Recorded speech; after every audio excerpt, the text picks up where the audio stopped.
নমস্কার, সবাই কেমন আছেন? আশা করছি সবাই খুব ভালো আছেন আর আমিও ভালো আছি। ড্রিম লাইফ বিউটির আরও একটি নতুন ব্লগে আপনাদের সবাইকে জানাই স্বাগত।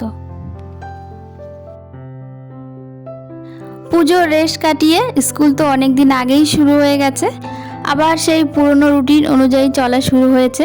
তো স্কুলে গিয়েছিলাম ছেলেকে নিয়ে, আর এখন বাড়িতে ফিরছি।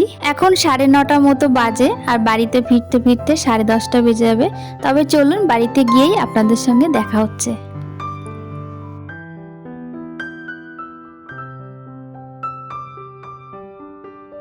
বাড়িতে ফিরে স্নান খাওয়া দাওয়া সমস্ত কিছু কমপ্লিট হয়ে গেছে। আর কি সকালের খাওয়া দাওয়াটা হয়েছে, এখনও দুপুরে রান্না বাকি আছে। তো তার আগে ভাবলাম, আগের দিন তো কাঁচরাপাড়া গিয়েছিলাম, তো ওখান থেকে কিছু জিনিস কেনা হয়েছে, সেটাই আপনাদের সঙ্গে একটুখানি দেখাই। তো অনেক দিন ধরে ভাবছিলাম যে এখন যেহেতু শীতকাল, আর শীতকালে তো রুটি খাওয়া হয়, আর রুটি না বানানোর সঙ্গে সঙ্গেই ঠান্ডা হয়ে যায়। তো সেই জন্য অনেক দিন ধরে ইচ্ছে ছিল একটা হটপট কেনার, আর সেই ইচ্ছাটা পূরণ হয়েছে। ইচ্ছা বলতে খুবই প্রয়োজন ছিল। তো এই হটপটটা কেনা হয়েছে মিল্টনের, বেশ ভালো, আর এর মধ্যে অনেকগুলো রুটি ধরবে। আর আমাদের বাড়িতে বেশ কয়েকটা কিন্তু রুটি বানাতেই হয়, মানে ওই 15-16টা রুটি তো বানানোই লাগে। তো সেই জন্য একসঙ্গে রাখলে পারে সবটা ধরেও যাবে। এখানে অনেকগুলোই ধরবে, 20-25টা রুটি তো ধরেই যাবে। তো এটা কেনা হয়েছে, খুব দরকার ছিল। আর তার সঙ্গে না একটা স্টিলের জগ কেনা হয়েছে। রান্না বান্না করতে গেলে বা খেতে দেওয়ার সময় কিন্তু এই জগের খুব প্রয়োজন হয়। আগের জগ ছিল সেটা হচ্ছে প্লাস্টিকের, তবে প্লাস্টিকের জিনিস ব্যবহার করা তো একদমই উচিত নয়। তবে যতটা পারছি চেষ্টা করছি প্লাস্টিকটা এড়িয়ে চলার। তো এই জগটাও পছন্দ হয়েছে দেখেছি, তো সেই সাথে জগটাও এনেছি। কেমন হয়েছে আপনারা কমেন্ট করে জানাবেন। আর এই জগটার মধ্যে 2 লিটার জল ধরবে, আর 2 লিটার জল এনাফ। তো এর থেকে বেশি জল ধরলে আবার প্রচণ্ড পরিমাণে ভারী হয়ে যাবে, তখন আবার মানে ওঠাতে কষ্ট হবে।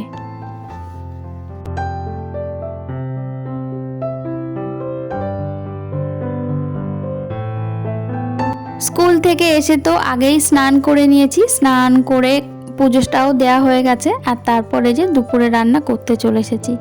তো একদিকে ভাত বসিয়ে দিয়েছি, আরেকদিকে এই যে ডাল সেদ্ধ করাও হয়ে গেছে, আর এখন ডালটাও বসিয়ে দিলাম। দুপুরে যেহেতু ভাত অল্প রান্না করতে হবে, তো সেই জন্য আজকে আর হাঁড়িতে বসাইনি, একটা সসপ্যানেই ভাতটা রান্না করে নিয়েছি। কারণ সকালে একবার রান্না হয়েছে, এখন দুপুরের মতো রান্না করছি, আবার রাত্রিবেলা করা হবে। তো খুব বেশি তো ভাত লাগবে না, তো অল্প ভাত লাগবে, তো সেই জন্য সসপ্যানেই রান্না করে নিয়েছি। আর এদিকে দেখুন ডাল বসিয়ে দিয়েছি, আর আজকে ডাল করব পেঁপে দিয়ে। পেঁপে দিয়ে হচ্ছে মুসুরির ডাল। আর এই পেঁপেগুলো না আমাদের গাছের, আমাদের বাড়িতে অনেকগুলো পেঁপে গাছ হয়েছে, আর তার মধ্যে অনেক পেঁপেও ধরেছে। তো সেখান থেকে একটা পাড়া হয়েছে, পেড়ে এই যে ডালের মধ্যে দিয়ে দিলাম। আজকে নিরামিষ রান্নাবান্নাই হচ্ছে, কারণ সোনার বাবা বা কাকা কেউই বাড়িতে নেই, যে যার কাজে বেরিয়ে গেছে। তো সেই জন্য বাজারঘাট কিছু হয়ওনি, ঘরে যা ছিল সেই মতো নিরামিষ রান্নাই হচ্ছে। তো নিরামিষ রান্না যেহেতু হচ্ছে, আর আমার ছেলের যদি ডাল হয় আর ডালের পাতে যদি একটু ভাজাভুজি হয়, তাহলে আর ওর কিছুই লাগে না। তো ভীষণ ভালো মানে ভাত খেয়ে নেয়। তো এদিকে একটা আলু ভাজা করছি, তার সঙ্গে একটুখানি কুমড়ো ভাজা করব, আর একটুখানি বেগুন ভাজা করব। মানে সবই একটু একটু করে ভাজা করব, কারণ ওরা তো কেউ বাড়িতে নেই, আমরা মেয়েরা বাড়িতে আছি। তো আমাদের এই দিয়েই দুপুরে খাওয়া দাওয়া হয়ে যাবে। আর ভাজা জিনিসটা গরম গরমই ভালো লাগে, ওই ঠান্ডা হয়ে গেলে রাত্রেবেলা কেউ খাবেও না, তো অকারণে বেশি ভেজে লাভ নেই। এদিকে আমার ডালটা ফুটে গিয়েছে, তো ডালে ফোড়ন দিয়ে নিলাম। আর পেঁপের ডাল যেহেতু, তো এর মধ্যে একটুখানি 5 ফোড়ন আর শুকনো লঙ্কা দিয়েছি। পেঁপের ডালে পেঁয়াজ দিলে বেশ খেতে ভালো লাগে, তবে আজকে আর পেঁয়াজটা দিলাম না, ওই একটু নিরামিষ মতো করছি ওই জন্যই। তো এদিকে ডাল হয়ে গেছে, আর এদিকে আমার ভাজাগুলো মোটামুটি কমপ্লিট। এই যে কুমড়ো ভাজাটা হয়ে গেছে, আর এরপর একটুখানি বেগুন আছে, বেগুনটা ভেজে নেব।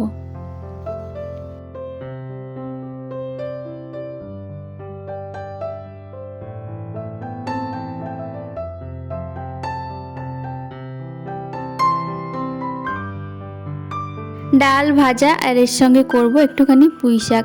তো পুঁই শাকটা আমাদের বাড়িতেই হয়েছিল, ওই 2-3টে মতো ডগা হয়েছিল, তার থেকেই 2টো ডগা কেটে নিয়ে এসেছি। তো সেটা দিয়েই পুঁই শাক রান্না হচ্ছে।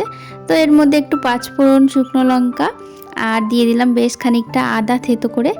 দিয়ে এবার এই যে সবজিগুলো ভালো করে কষিয়ে নেব। শাকটা আর সবজিটা কিন্তু আলাদা করে রেখেছি, কারণ শাক একসঙ্গে দিলে হবে না, খেতে অতটা ভালো লাগবে না। সবজিটা যেহেতু একটু শক্ত, তো সেহেতু সবজিটা একটুখানি কষিয়ে তারপর শাকটা এই যে দিয়েছি। এবার এর মধ্যে লবণ, হলুদ, কাঁচা লঙ্কা চিড়ে দিয়েছি। এবার আরেকটুখানি নাড়িয়ে চাড়িয়ে অল্প করে জল দিয়ে ঢেকে দেবো, যাতে সবজিটা ভালো মতো সেদ্ধ হয়ে যায়। আমার আজকে যে ব্লগটা আপনারা দেখছেন, এটা দুদিন আগেই পোস্ট করতাম, কিন্তু কি হয়েছে বলুন তো, আমি ব্লগটা একদম রেডি করে রেখেছি। তারপর যখন আরেকবার ব্লগটা দেখতে গেছি, তখন দেখি ভয়েসগুলো একদম ডিলিট হয়ে গেছে। তো আমাকে আবার প্রথম থেকে ভালো করে এডিটিং করে তারপর আবার ভয়েসটা দিতে হয়েছে। তো সেই জন্য মাঝে বেশ কয়েকটা দিন গ্যাপ চলে গেল। তো যাই হোক, এদিকে রান্না বান্না হয়ে গেছে, আর এই যে ভাত, এখানে পুঁই শাক, আর এদিকে ভাজা, সমস্ত কিছু রান্না বান্না করে একদম টেবিলের উপর গুছিয়ে রেখেছি। আর এই ভাজাগুলো দেখলে না আমার ছেলে একদম পাগল হয়ে যায়, মানে ও ভাজা এতটা ভালোবাসে খেতে। তো যাই হোক, এদিকে দুপুরে আমাদের সবার খাওয়া দাওয়া হয়ে গেছে, আর এখনও পর্যন্ত আমরা এই নিচে বসেই খাওয়া দাওয়া করি। তো এখানে এঁঠোটা ছিল, তো এঁঠোটা এখন মুছে নিচ্ছি। তবে আর বেশি দিন এই নিচে বসে খাওয়া দাওয়া করতে পারবো না, যেহেতু আগে গরম ছিল আর গরমকালে নিচে বসে খেতেই ভালো লাগতো। কিন্তু এখন তো একটু একটু করে ঠান্ডা পড়ছে, আর ঠান্ডার সময় একদম নিচে বসা যায় না, মার্বেল প্রচণ্ড রকম ঠান্ডা হয়ে যায়। তো এরপর থেকে আবার চেয়ার টেবিলে খেতে হবে। তো যাই হোক, এদিকে খাওয়া দাওয়া তো হয়ে গেছে সবার, এবার এঁঠোটা মুছে নিলাম।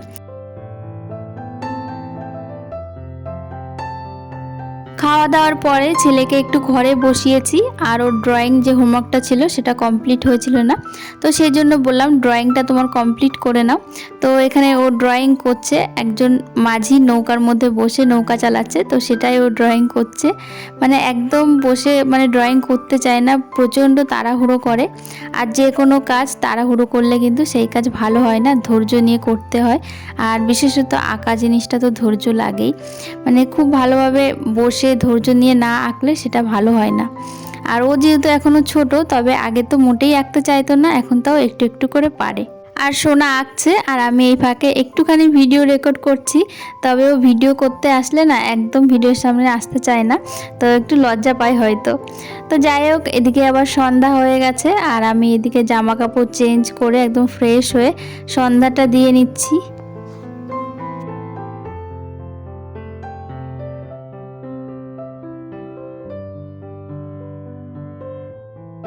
এদিকে সন্ধ্যাটা দিয়ে নিলাম, আর এরপর দরজাটা এদিকে দিয়ে দিচ্ছি, কারণ এই পাশ দিয়ে এখন আর কেউ যাওয়া আসা করবে না।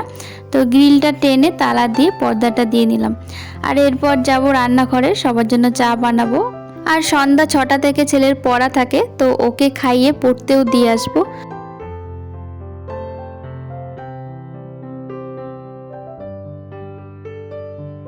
সন্ধ্যাবেলা চা খাওয়া হয়ে গেছে, ওদিকে ছেলে পড়তেও চলে গেছে, আর আমি এই ফাঁকে চলে আসলাম ঘরে। বিকালবেলার দিকে ও যেহেতু একটুখানি ড্রয়িং করেছিল, তো সেই খাতা, পেন্সিল সব কিছুই বিছানার উপর ছড়িয়ে আছে। তো এইগুলো এখন সমস্তটা গুছিয়ে নেব, আর অনেক জামা কাপড় রয়েছে, তো সেগুলো এখন ভাঁজ করে নেব।